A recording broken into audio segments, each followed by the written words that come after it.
शिव पुराण के कोटि रुद्र संहिता में इस ज्योतिर्लिंग का उल्लेख मिलता है। दोस्तों, इस ज्योतिर्लिंग की कथा इस प्रकार है कि एक बार भगवान शिव और माता पार्वती के पुत्र कार्तिकेय तथा गणेश जी विवाह के लिए आपस में कलह करने लगे और इसके निवारण हेतु दोनों माता पिता के पास पहुंचे। तब भगवान शिव पार्वती जी ने उनसे कहा कि तुम दोनों में से जो कोई भी इस पृथ्वी की परिक्रमा करके पहले यहाँ आएगा उसी का विवाह पहले होगा। शर्त सुनते ही कार्तिकेय जी पृथ्वी की परिक्रमा करने के लिए दौड़ पड़े, परंतु स्थूलकाय श्री गणेश जी और उनका वाहन चूहा भला इतनी शीघ्रता से परिक्रमा कैसे कर सकते थे। गणेश जी शरीर से जरूर स्थूल थे, किंतु वे बुद्धि के सागर थे। उन्होंने कुछ सोच विचार किया और अपने माता पिता से एक आसन पर बैठने का आग्रह किया। फिर गणेश जी ने उनकी 7 बार परिक्रमा की। इस प्रकार गणेश जी माता पिता की परिक्रमा करके पृथ्वी की परिक्रमा से प्राप्त होने वाले फल की प्राप्ति के अधिकारी बन गए।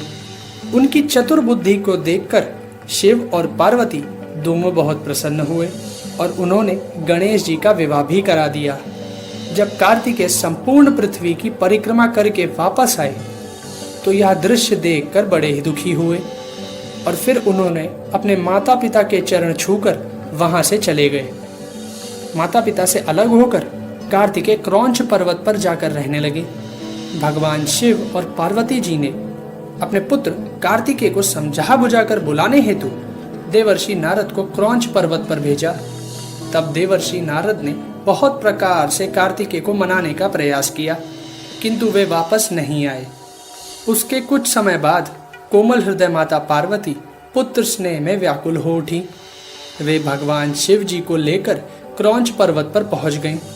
इधर स्वामी कार्तिकेय को क्रौंच पर्वत पर अपने माता पिता के आगमन की सूचना मिल गई और वे वहां से 12 कोस अर्थात 36 किलोमीटर दूर चले गए। कार्तिकेय के चले जाने पर भगवान शिव उस क्रौंच पर्वत पर ज्योतिर्लिंग के रूप में प्रकट हो गए। तभी से वे मल्लिकार्जुन ज्योतिर्लिंग के नाम से प्रसिद्ध हुए। मल्लिका माता पार्वती का नाम है, जबकि इस ज्योतिर्लिंग का वर्णन शिव पुराण के कोटि रुद्र संहिता के 16वें अध्याय में सूत जी महाराज द्वारा किया गया है। दोस्तों, कथा के अनुसार अवंती नगरी, जिसे हम सभी आज उज्जैन नगरी के नाम से भी जानते हैं, वहां पर वेदप्रिय नामक ब्राह्मण रहा करते थे।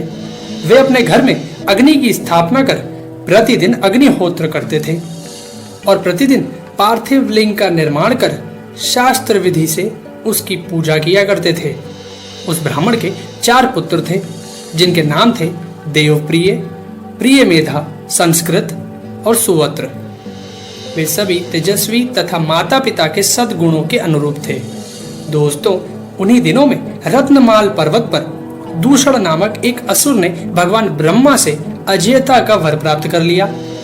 सबको सताने के बाद अंत में उस असुर ने भारी सेना लेकर अवंती नगरी के उन पवित्र और कर्मनिष्ठ ब्राह्मणों पर भी चढ़ाई कर दी। उस असुर की आज्ञा से 4 भयानक दैत्य चारों दिशाओं में प्रकट हो गए। उनके भयंकर उपद्रव से भी शिव जी पर विश्वास करने वाले वे 4 ब्राह्मण बंधु भयभीत नहीं हुए। उसके बाद वे चारों ब्राह्मण बंधु शिव जी का पूजन करने लगे।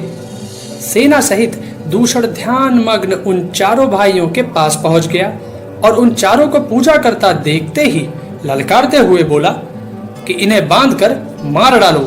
वेद प्रिय के उन ब्राह्मण पुत्रों ने उस दैत्य के द्वारा कही गई बातों पर ध्यान नहीं दिया और भगवान शिव के ध्यान में मग्न रहे। उसने ज्यों ही उन शिव भक्तों के प्राण लेने हेतु शस्त्र उठाया, त्यों ही उनके द्वारा पूजित उस पार्थिव लिंग की जगह गंभीर आवाज के साथ एक खड्डा प्रकट हो गया और तत्काल उस खड्डे से विकट और भयंकर रूपधारी भगवान शिव प्रकट हो गए। दुष्टों का विनाश करने वाले तथा सज्जन पुरुषों के कल्याणकर्ता भगवान शिव ही महाकाल के रूप में इस पृथ्वी पर विख्यात हुए और उन्होंने दैत्यों से कहा कि अरे दुष्टों, तुझ जैसे हत्यारों के लिए ही मैं महाकाल प्रकट हुआ हूँ। इस प्रकार धमकाते हुए महाकाल भगवान शिव ने अपने हुंकार मात्र से ही उन दैत्यों को भस्म कर डाला। यह देख दूषण की सेना वहां से स्वयं ही भाग खड़ी हुई। इस प्रकार भगवान शिव ने दूषण नामक दैत्य का वध कर दिया। उन शिव भक्त ब्राह्मणों पर अति प्रसन्न भगवान शंकर ने उन्हें आश्वस्त करते हुए कहा कि मैं महाकाल महेश्वर तुम लोगों पर प्रसन्न हूँ, तुम लोग मुझसे वर मांगो। तब उन ब्राह्मणों ने कहा, हे भगवान शिव, आप हमें मोक्ष प्रदान करें और सभी के कल्याण तथा रक्षा करने के लिए हमेशा के लिए यहीं विराजिए। भगवान शंकर ने उन ब्राह्मणों को मोक्ष प्रदान कर अपने भक्तों की सुरक्षा के लिए उस खड्डे में स्थित हो गए और उस खड्डे के चारों ओर की लगभग एक एक कोस भूमि लिंग रूपी भगवान शिव की स्थली बन गई। ऐसे भगवान शिव इस पृथ्वी पर महाकालेश्वर के नाम से प्रसिद्ध हुए। यह ज्योतिर्लिंग मध्य प्रदेश के शिवपुरी नामक स्थान पर स्थित है। ओमकारेश्वर में ज्योतिर्लिंग के दो रूपों ओमकारेश्वर और अमलेश्वर की पूजा की जाती है। दोस्तों, शिव पुराण के कोटि रुद्र संहिता के 18वें अध्याय में इसका वर्णन मिलता है। एक बार मुनि श्रेष्ठ नारद जी घूमते हुए गिरिराज विंध्य पर पहुंच गए थे। विंध्य ने बड़े आदर के साथ उनका स्वागत किया और कहा कि मैं सर्वगुण संपन्न हूँ, मेरे पास हर प्रकार की संपदा है, किसी वस्तु की कमी नहीं है। इस प्रकार के भाव को मन में लिए विंध्याचल नारद जी के समक्ष खड़ा हो गया। अहंकार नाशक श्री नारद जी विंध्याचल की अभिमान से भरी बातें सुनकर लंबी सांस खींचते हुए चुपचाप खड़े रहे। यह देख विंध्या पर्वत ने पूछा, आपको मेरे पास कौन सी कमी दिखाई दी? आपने किस कमी को देखकर लंबी सांस खींची? नारद जी ने विंध्याचल को बताया कि तुम्हारे पास सब कुछ है, किंतु सुमेरु पर्वत तुमसे बहुत ऊंचा है। उस पर्वत के शिखरों का विभाग देवताओं के लोकों तक पहुंचा हुआ है।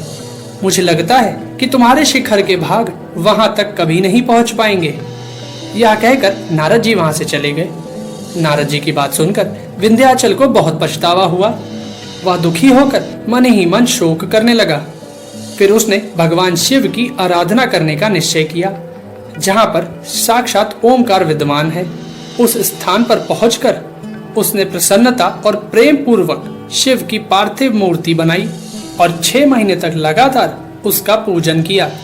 उसकी कठोर तपस्या को देखकर भगवान शिव ने प्रसन्न होकर विंध्याचल को अपने दिव्य स्वरूप के दर्शन कराए और उससे बोले, विंध्य, मैं तुम पर बहुत प्रसन्न हूँ।